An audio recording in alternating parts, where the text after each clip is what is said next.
ஓம் பிரபன்னபாரிஜாதாய தோத்ரவேத்ரைகபாணயே ஞானமுத்ராய கிருஷ்ணாய கீதாமிருததுஹே நமः. ஏஷா ப்ராஹ்மீ ஸ்திதிः பார்த்த நைனாம் ப்ராப்ய விமுஹ்யதி ஸ்தித்வா ஸ்யாமந்தகாலேபி பிரம்ம நிர்வாணமிருச்சதி.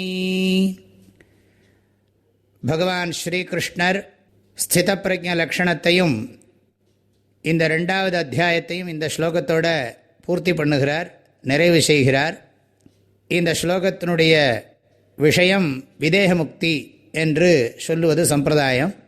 பகவான் சொல்கிற விஷயம் இதுதான். ஹே பார்த்த அர்ஜுனா, ஏஷா பிராமி ஸ்திதிஹி, இதுவே பிரம்ம நிலை.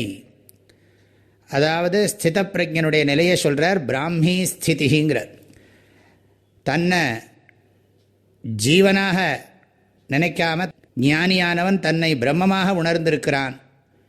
இந்த பிரபஞ்சம் அனைத்தும் பிரம்மமயம் என்பதை உணர்ந்திருக்கிறான். சர்வம் பிரம்மமயம் அப்படிங்கிற ஞானம் மனசினுடைய ஆழத்திற்கு போய்விட்டது. ஆகையினால பகவான் சொல்கிறார், ஏஷா இதுவே அப்படி சொல்கிறார். இது வரைக்கும் உபதேசம் பண்ணதை ஞாபகம் வச்சுன்னு சொல்கிறார். ஞாபகம் வச்சுக்க சொல்கிறாருன்னு சொல்லணும். அர்ஜுனன் கேட்ட கேள்விக்கு பகவான் முதல்ல 3 ஸ்லோகத்தில் ஸ்தித பிரஜ்ஞனுடைய லக்ஷணத்தை சொன்னார். அதுக்கு பிறகு ஸ்தித பிரஜ்ஞ உபாயத்தை சொன்னார். கடைசியில் முடிக்கிற போது மறுபடியும் இந்த 4 ஸ்லோகம், இந்த ஸ்லோகத்தையும் சேர்த்து ஸ்தித பிரஜ்ஞ லக்ஷணத்தை சொல்லி பூர்த்தி பண்ணுறார். அதைத்தான் ஏஷாங்கிறார். இதுவே பிரம்மநிலை. ஏனாம் பிராப்பிய ந விமுஹ்யதி.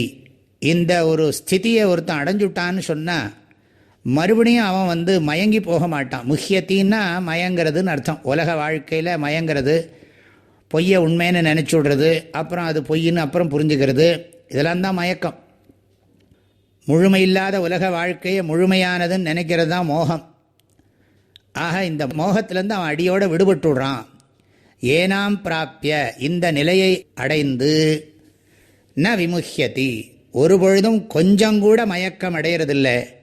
இந்த உலக வாழ்க்கையில் எந்த காரணத்தை கொண்டும் இந்த இன்பத் துன்பங்களால் மயங்கி போகிறதில்லை, இன்பத் துன்பங்களால் தாக்கப்படுறதில்லை. அவனுக்கு பயமோ கோபமோ எதுவும் கிடையாது. இதெல்லாம் இதனுடைய பொருள். அவனுக்கு கொஞ்சம் கூட கலக்கமோ மயக்கமோ கிடையாது. ஸ்தித்வா அஸ்யாம் அந்த காலேபி. இது எப்படி படிக்கணும்னா, அஸ்யாம் அவஸ்தாயாம் அந்த காலேபி ஸ்தித்வா. இந்த நிலையில் தன்னுடைய வாழ்க்கையினுடைய இறுதிக்காலம், கடைசி காலத்திலேயாவது இந்த ஞானத்தை ஒருத்தன் பெற்று அந்த ஞானத்தை ஆழமான மனசில் பதிய வச்சுட்டான்னு சொன்னால் அவனுக்கு நிச்சயமாக மோட்சம் கிடைச்சிடும். ஆகையினால கடைசி காலத்திலேயாவது ஒருத்தனுக்கு இதை படித்து புரிஞ்சுக்கட்டும் அப்படிங்கிற அர்த்தமும் இருக்குது.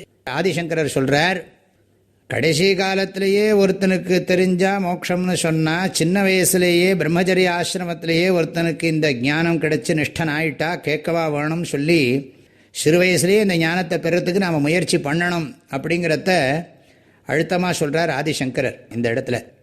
பிரம்ம நிர்வாணம் ரிச்சதி. கடைசியில் இந்த ஞானத்தில் நிலைத்து நின்று பிரம்ம நிர்வாணம், பிரம்ம நிர்வாணம்னு சொன்னால், நிர்வாணம்னா போக்குவரவு இல்லாத பரம்பொருளில் ஒடுங்கி விடுகிறான். ரிச்சதி, ரிச்சத்தின்னு அடையிறான்னு அர்த்தம். பிராப்னோதி, அடைகிறான் அப்படின்னு அர்த்தம். பிரம்ம நிர்வாணம் ரிச்சத்தின்னு இப்போ எப்படி அக்னியை அணைச்சா, இப்போ விளக்கில் ஒரு ஜுவாலை இருக்குதுன்னு வச்சுக்கோங்க, அந்த ஜுவாலையை அணைச்சிட்டோம்னா அந்த ஜுவாலை எங்கே போகும்? எங்கும் வியாபிச்சிருக்கிற அக்னி தத்துவத்தில் கலந்துடும். அது மாதிரி இந்த சரீரத்திலிருந்து இந்த ஞானியானவன் பிரிந்து விட்டானேயானால், அவனுடைய ஜீவன் பிரிந்து விட்டதென்றால் எங்கும் நீக்கமர நிறைந்திருக்கிற பரம்பொருளோடு அவன் இணைஞ்சுடுறான்.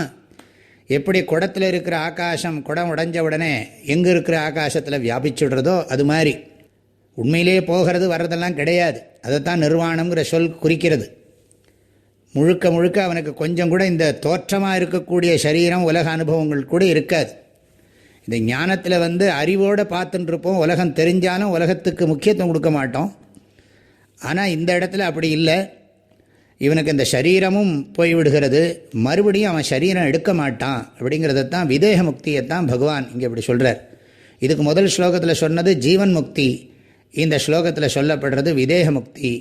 ஆக இந்த அளவில் இந்த ஸ்தித பிரஜ்ஞ லக்ஷணமும் இந்த அத்தியாயமும் பூர்த்தியாகிறது. இதி ஸ்ரீமத் பகவத்கீதாசூபனிஷத்சு பிரம்ம வித்யாயாம் யோகசாஸ்திரே ஸ்ரீகிருஷ்ணார்ஜுன சம்வாதே சாங்கியயோகோ நாம த்விதீயோऽத்தியாயः. இந்த கிருஷ்ணார்ஜுன சம்வாத ரூபமான இந்த பகவத்கீதா சாஸ்திரம் இந்த அத்தியாயத்தில் முதல்ல தொடங்கியது அர்ஜுனனுடைய சரணாகதி. பகவான்கிட்ட சரணாகதி பண்ணி துக்கத்தை நீக்கிறதுக்கு எனக்கு ஞானத்தை உபதேசம் பண்ணணும், வழியை சொல்லிக் கொடுக்கணும்னு சொன்னால் பகவான் அவனுக்கு ஆத்ம ஞானத்தை நன்றாக உபதேசம் பண்ணினார். அந்த ஞானம் நன்றாக விளங்கணும்னு சொன்னால் அதுக்கு சாதனமான கர்மயோகத்தையும் கர்மயோகத்தினுடைய பெருமையெல்லாம் சொல்லி கர்மயோகத்தினுடைய ஸ்வரூபத்தை சொல்லி பிறகு கர்மயோகத்தினுடைய பலனை சொல்லி பிறகு அர்ஜுனனுடைய பிரார்த்தனைக்கு இணங்கி ஸ்தித பிரஜ்ஞ லக்ஷணத்தையும் ஸ்தித பிரஜ்ஞ உபாயத்தையும் உபதேசம் பண்ணியிருக்கார்.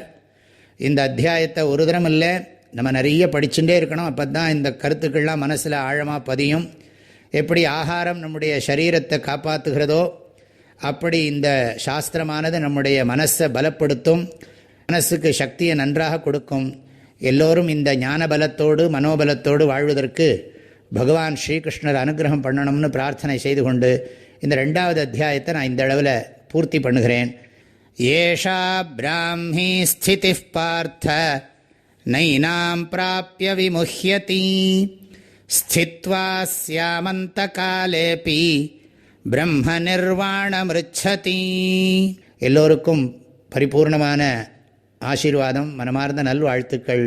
ஹரி ஓம்.